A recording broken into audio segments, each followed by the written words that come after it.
She was born into unimaginable wealth, but Gloria Vanderbilt's life was anything but a fairy tale. Heiress to one of America's richest dynasties, she should have lived a life of ease. Instead, her world was rocked by scandal, courtroom drama, and heartbreak from the time she could barely walk. From the infamous trial of the century to a string of marriages that read like Hollywood scripts, Gloria's life was a whirlwind of glamour, grief, and grit. But this isn't just a story about money and fame. It's a story about survival. She battled trauma, betrayal, loss, and public scrutiny with fierce determination and undeniable creativity.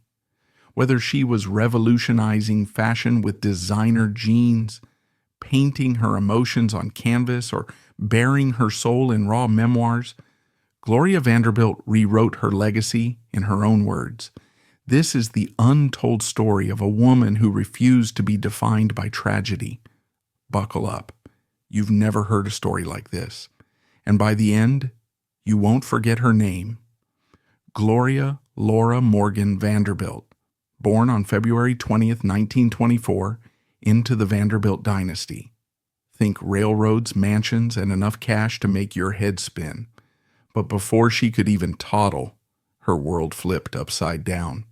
Her dad, Reginald Vanderbilt, was a charming but reckless heir who gambled away his fortune and died when Gloria was just 15 months old, leaving her a $4 million trust fund, about $73 million in today's money. Sounds like a dream, right? Not so fast. Her mom, Gloria Morgan Vanderbilt, was more interested in jet-setting and lavish parties than parenting. Enter Dodo, Gloria's nanny, who became her rock, her safe haven, the one person who made her feel loved in a world of glittering neglect. But here's where it gets juicy. At age 10, Gloria's life became a public spectacle. Her aunt Gertrude Vanderbilt Whitney, yes, of the Whitney Museum fame, swooped in, claiming Gloria's mom was unfit to raise her. What followed was the trial of the century, a 1930s media circus that had the Great Depression-era public glued to their radios. Picture this: a courtroom packed with reporters spilling salacious details about Gloria's mom, like whispers of an intimate moment with a woman named Nadada Mountbatten. Young Gloria, terrified and confused, was coached to testify against her own mother, even fabricating stories, like one about a cigarette burn from her mom's lover. The nation was hooked, but for Gloria, it was a nightmare. In the end, Aunt Gertrude won custody, but at a gut-wrenching cost. Gloria's beloved Dodo was banned from her life. Imagine losing the one person who truly cared for you, all because of a legal tug-of-war. Gloria was shipped off to boarding schools where bullies taunted the rich girl, leaving scars that lingered for decades. By her teens, Gloria was already a household name, but not for the reasons she wanted. The press swarmed her like paparazzi on steroids, tracking her every move, her every outfit, turning her into a reluctant celebrity. She was desperate to escape the spotlight, craving something real, love, family, a safe harbor in a world that felt like it was crumbling beneath her. But instead of stability, Gloria's heart led her down a path of whirlwind romances and 4 marriages that could give any soap opera a run for its money. From shady Hollywood agents to legendary conductors, A-list flings, and the love of her life, her story is a roller coaster of highs, lows, and lessons learned the hard way. By the time Gloria hit her teens, she was already carrying the weight of her past, the infamous trial of the century that tore her from her mother and her beloved nanny Dodo had left deep scars. The Vanderbilt name was both a golden ticket and a curse, drawing relentless media attention. Every step she took was headline fodder, every date a potential scandal. She wasn't just a girl, she was a symbol of wealth in a nation still reeling from the Great Depression. But Gloria didn't want fame. She wanted connection, a family to call her own. something to anchor her in a life that felt like quicksand. What she got instead was a love life that kicked off with a bang and never slowed down. At just 17, Gloria made her first leap into marriage, saying "I do" to Pasquale Pat DiCicco, a 33-year-old Hollywood agent who oozed charm but carried a dark edge. This wasn't your average Hollywood player. Pat had a shadowy past, with rumored ties to the mafia and whispers linking him to the mysterious death of his ex-wife, actress Thelma Todd, who died under suspicious circumstances in 1935. Red flags? Oh, they were waving high. Gloria later admitted she knew it was a mistake from the start, but she was young, vulnerable, and desperate for someone to fill the void left by her fractured childhood. What she got was a nightmare. Pat was abusive, emotionally manipulative, and at times physically violent. The marriage was a pressure cooker, and after 4 grueling years, Gloria walked away in 1945, stronger but not unscathed. The kicker: she had to pay Pat a hefty financial settlement to get out, a bitter pill for a young woman who just wanted to be free. That experience could have broken her, but Gloria, she dusted herself off and kept searching for love. Undeterred, she took another swing at happily ever after at 21, this time with a man who was, hold on to your hats, 63 years old. Enter Leopold Stokowski, a legendary conductor whose name was synonymous with musical genius. This wasn't just a May-December romance. It was more like May-Grandpa December. The 42-year age gap raised eyebrows, but for Gloria, Stokowski represented sophistication, stability, and a world far removed from her chaotic past. They married in 1945 and soon welcomed 2 sons, Stan and Christopher, giving Gloria the family she'd always dreamed of. But dreams have a way of cracking under pressure. Stokowski was a towering figure, brilliant but domineering, with a need to control every aspect of their life together. He spun tales of noble European lineage that later turned out to be exaggerated, if not outright lies, which chipped away at Gloria's trust. Over time, his larger-than-life persona began to suffocate her. After more than a decade, by 1955, Gloria had had enough. She ended the marriage, ready to reclaim her independence and rediscover who she was outside the shadow of a man who wanted to orchestrate her life like one of his symphonies. Now, let's talk about Gloria's 30s because, this is where things got spicy. Free from Stokowski and hungry for adventure, Gloria dove headfirst into the glittering world of 1950s high society and Hollywood. She was a Vanderbilt, after all, beautiful, wealthy, and magnetic. And the men came knocking. First up, none other than Frank Sinatra, the crooner with the voice that melted hearts and the swagger to match. Gloria called him her knight in shining armor, and their affair was the stuff of tabloid dreams. Late-night dinners, stolen glances, and a romance that felt like it could have been ripped from a movie script. But Sinatra wasn't the only one vying for her attention. In a moment of pure Hollywood chaos, Gloria had a one-night fling with Marlon Brando, the brooding heartthrob who redefined bad boy allure. Sounds steamy, right? Not quite. Gloria later described it as disappointing, a fleeting encounter that didn't live up to the hype. Hey, even legends have off nights. But Gloria wasn't one to dwell. In 1956, just 3 weeks after meeting director Sidney Lumet, she walked down the aisle again. 3 weeks. Talk about a whirlwind. Lumet was a rising star in film, known for gritty, powerful storytelling, and Gloria was drawn to his intensity and creative energy. But what started as a passionate connection soon revealed its cracks.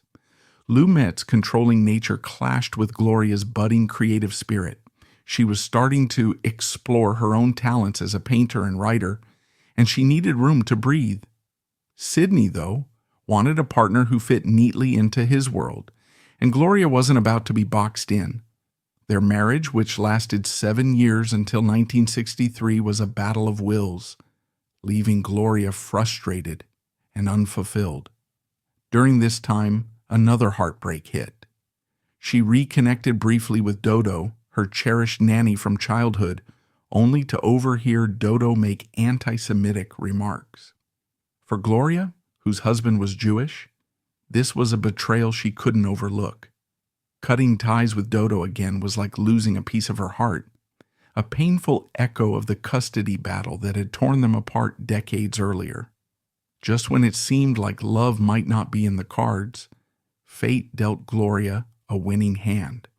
In 1963, at 39, she met Wyatt Cooper, a screenwriter and magazine editor whose warm smile and grounded spirit were a stark contrast to the larger-than-life men of her past.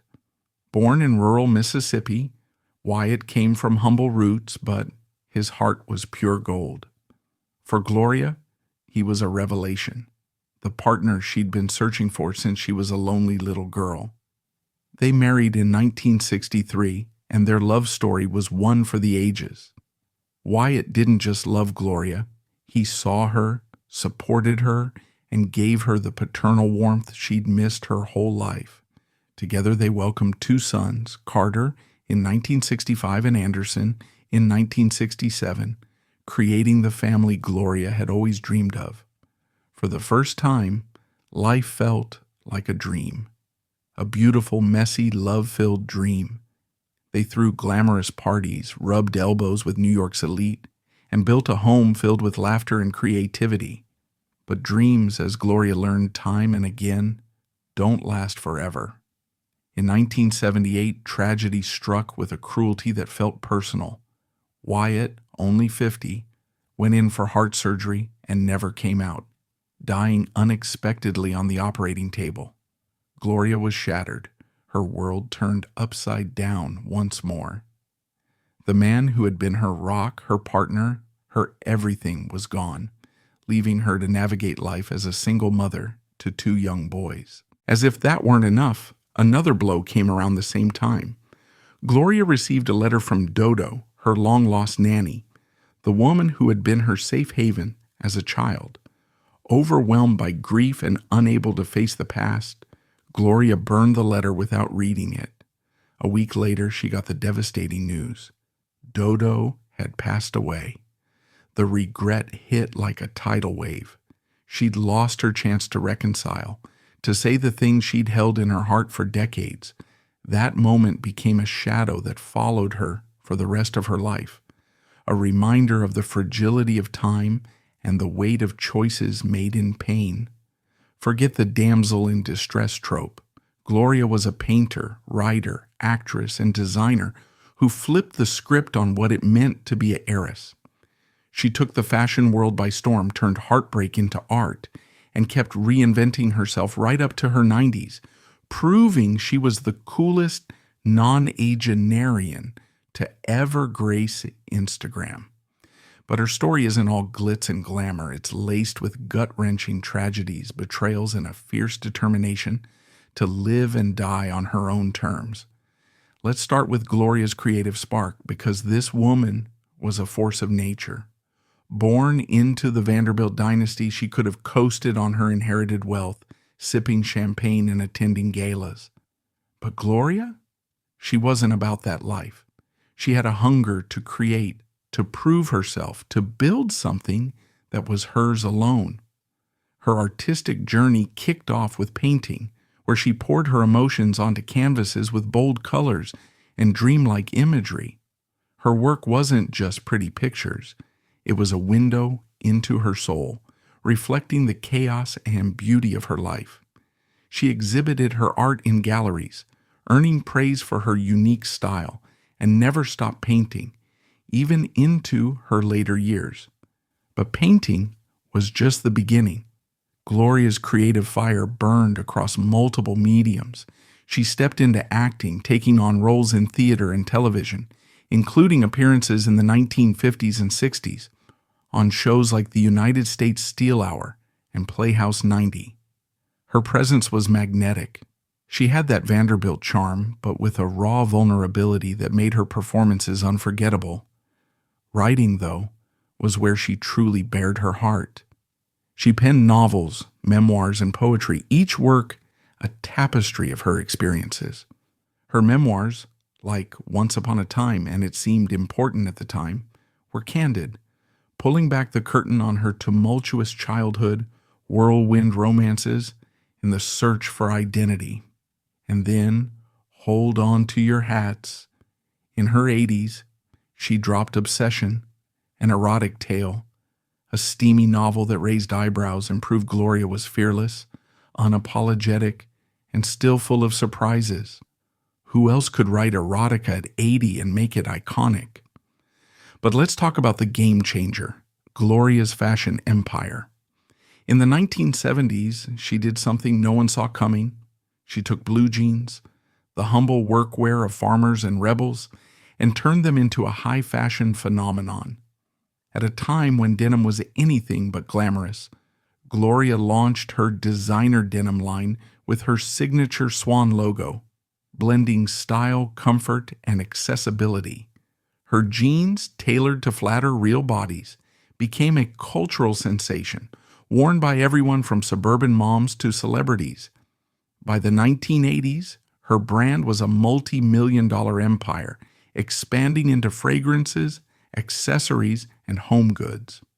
Gloria wasn't just cashing checks, she was reshaping the industry, proving that fashion could be democratic and empowering.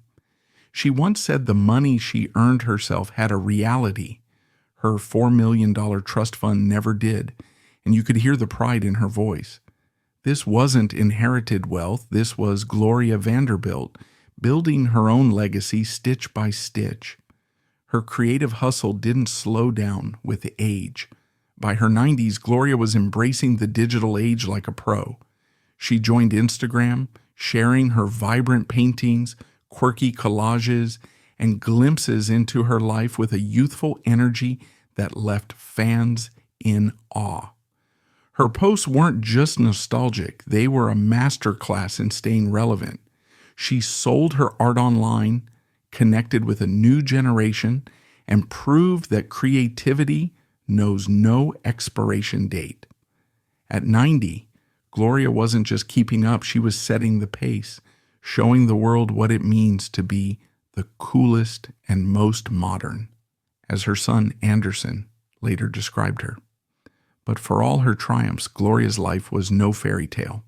Her story is woven with tragedies that would have crushed most people.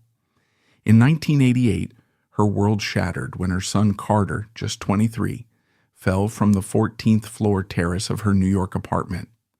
The incident was a gut punch, its details shrouded in pain. Gloria believed it was a psychotic reaction to asthma medication, a desperate attempt to make sense of the unthinkable. Anderson, her other son, suspected deeper emotional turmoil, hinting at struggles Carter kept hidden.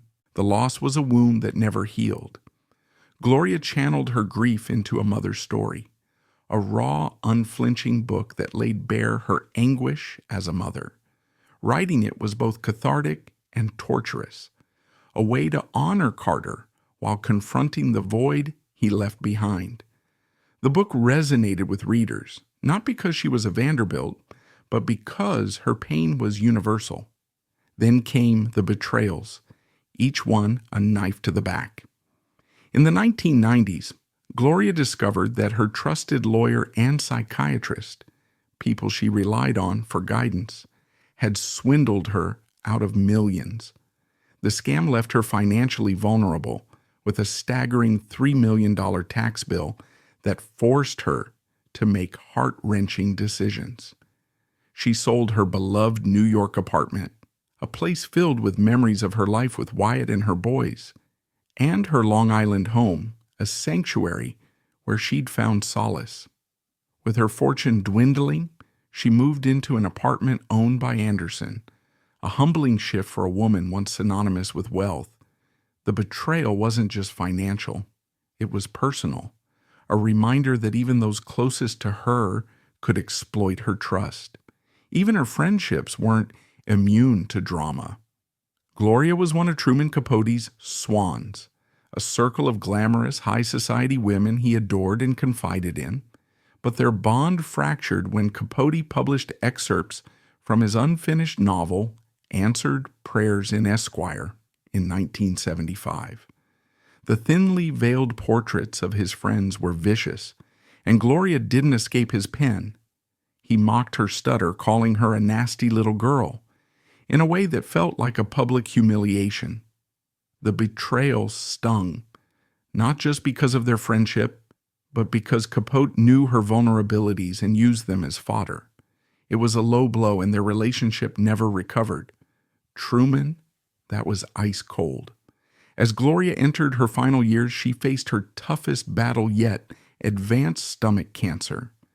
Diagnosed in her 90s, she approached it with the same resilience that had carried her through decades of turmoil. She didn't want pity or prolonged suffering. She wanted control. Choosing to spend her last days at home surrounded by family and friends, Gloria lived and died on her own terms.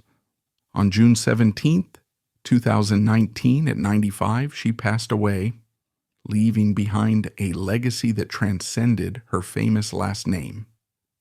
Anderson Cooper, her son and a renowned journalist, captured her essence perfectly. She was the youngest person they knew, the coolest and most modern. Her death wasn't just the end of a life. It marked the closing of the Vanderbilt era, a dynasty that once defined American wealth and influence. Her obituary lit up global headlines, a final tribute to a woman who lived with unmatched courage and creativity. So, what made Gloria Vanderbilt so unforgettable? It wasn't just the money or the scandals. It was her refusal to be defined by either. She was a woman who fell, got back up, and turned her pain into art, her dreams into reality. She loved fiercely, created boldly, and lived unapologetically. In a world that tried to box her in, she broke free, stitch by stitch, canvas by canvas, word by word. And that, my friends, is the real legacy of Gloria Vanderbilt. Not just a heiress, but a trailblazer who showed us all how to live with heart, no matter what life throws at you.